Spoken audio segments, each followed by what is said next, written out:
It's an exciting night to be here. So many great Democrats here supporting an exciting slate. We've got a great program to support the candidates on the ballot in just a couple days here. It's an exciting time. I want to start by thanking the hardworking men and women of Local 26 Unite Here who are serving us here at the hotel.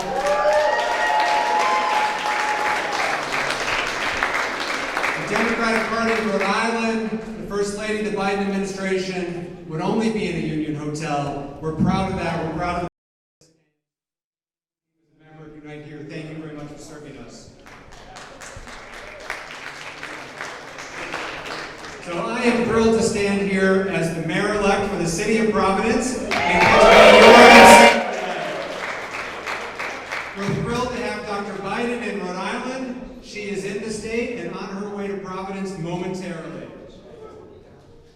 One of the hardest jobs for any politician, I think this is like a hazing thing for the new guy in town, is to acknowledge the elected officials in the room. And so I'm going to take the easy way out and thank our hardworking legislators, city council people, former elected officials who are here with us tonight. Please let's all thank them for their service. It's important to also thank, by the way, because public service is a sacrifice.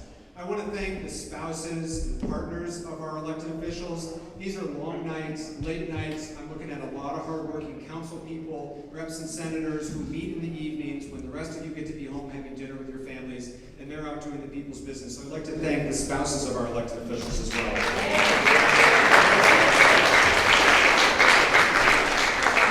Now more than ever, we need Democrats, good Democrats, at every level of government. The choices could not be more stark because our rights are on the line. Women's rights are on the line, LGBTQ rights are on the line, workers' rights are on the line. This is an incredibly important election and the choices are stark.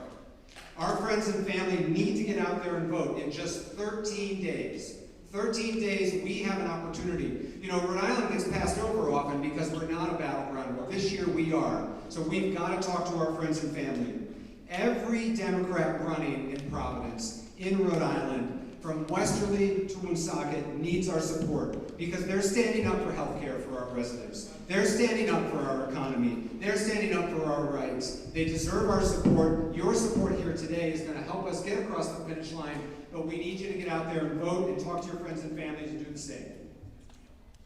Many of the members of our congressional districts have talked eloquently about how our democracy is under threat. Our actual fabric of our democracy. Well, those protections start at home, which is why the first speaker I'm excited to introduce tonight is going to make sure that elections in Rhode Island remain safe and fair, that we can lead by example in Rhode Island, that we can run an election process that we can all have confidence in. At the same time, we've got a candidate who is a proud educator from East Providence, who is leaving here to go teach to speak on civics on a national Zoom because this is what he does in his free time, and I know that this is what he'll do as our next Secretary of State. Please welcome Greg Amore.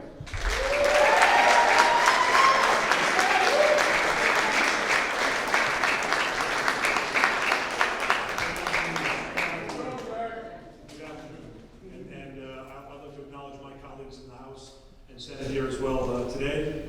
Brett talked about the hardworking staff at the hotel. I'd like to thank them as well. It's important to acknowledge the folks that come in and do this work every single day and provide this opportunity for us. So I'm honored to be here today to help welcome a fellow educator and the First Lady of the United States of America, Dr. Jill Biden. It is truly an honor. I'm also incredibly proud to be on a ballot with a slate of Democrats who have committed so much of their lives to public service, who are proven leaders, and who have extensive records of accomplishment. I'm proud to be on the ballot with Governor Dan McKee, with Lieutenant Governor Sabina Matos, with Attorney General Peter Nerone, with General Treasurer nominee and former Central Falls Mayor James Dioso, with our great Congressman David Cicilline, and our U.S. House District 2 nominee and current Treasurer Seth Magaziner.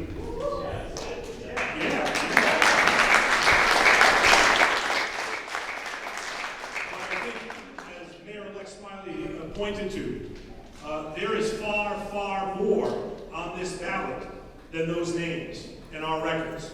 Reproductive rights is on this ballot. LGBTQ rights are on this ballot. Investment in green economy is on this ballot, and the jobs that go with them, good paying union jobs, on this ballot. The right to organize, prevailing wage, collective bargaining, wage theft, all on this ballot. Protecting and preserving Social Security and Medicare, lowering prescription drug prices, on this ballot. Protecting health insurance, on this ballot. Common sense gun safety legislation, on this ballot. All on this ballot. Solutions, real policy solutions, rather than sound bites, on this ballot. Respectful, fact-based, non-conspiratorial political dialogue, on this ballot. And, as Mayor-elect Smiley pointed out, our democracy and our electoral process is on this ballot. It is existential. It is on this ballot. Our Republican opponents can sidestep, slide away from, avoid, run away from Trumpism, election denial, insurrectionism. They can avoid that for political expediency. But the reality is, every single day, they enable the people in their party to do those things. And that's on the ballot. All of this is on the ballot.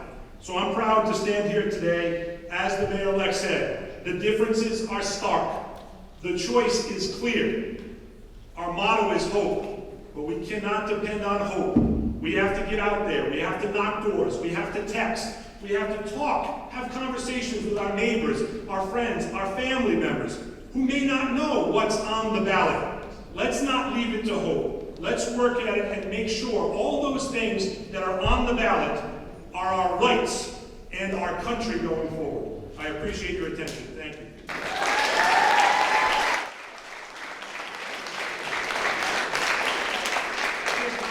It's a great pleasure to introduce the former mayor of Central Falls and our nominee for General Treasurer, Mayor James Theosa.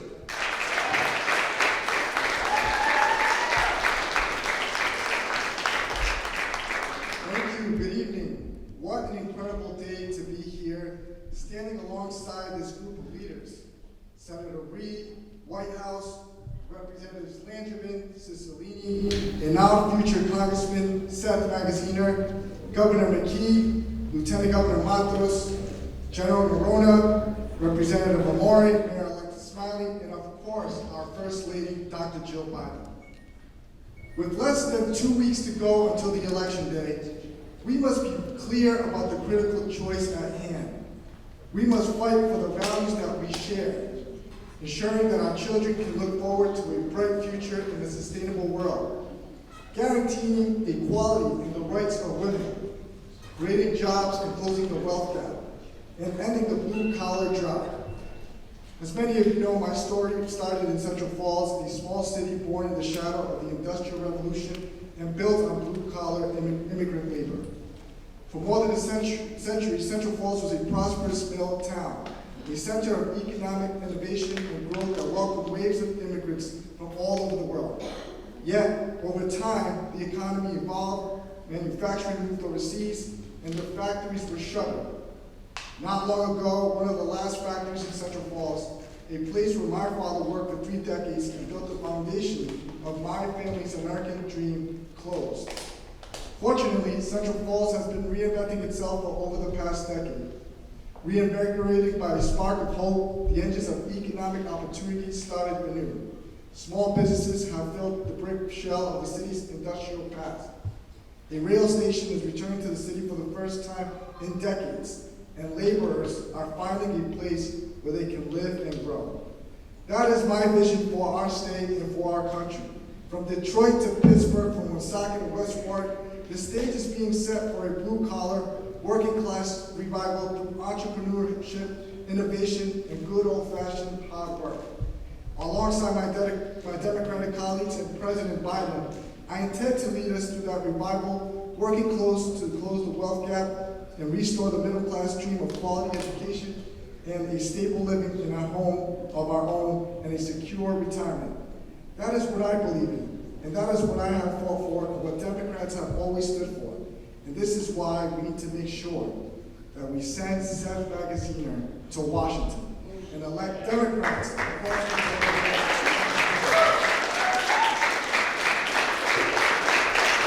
So let's spend these final days mobilizing every single voter in our networks. You can play an important role by texting your friends, calling, posting online, door knocking, and make sure that we get every single vote out. Let's win Rhode Island.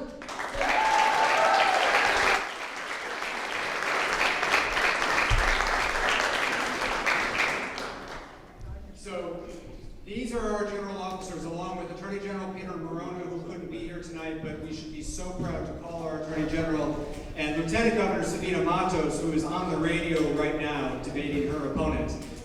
We're not allowed to have radios back here, but I'm sure she's winning, and winning big. Thank you again. We're going to cue the music for a minute. The motorcade is on 95. Hopefully not stuck in traffic on the Thurbers Avenue curve, but I think they have means to get here. We'll be back up in just a few minutes with our congressional delegation, continue with the program. Thank you again.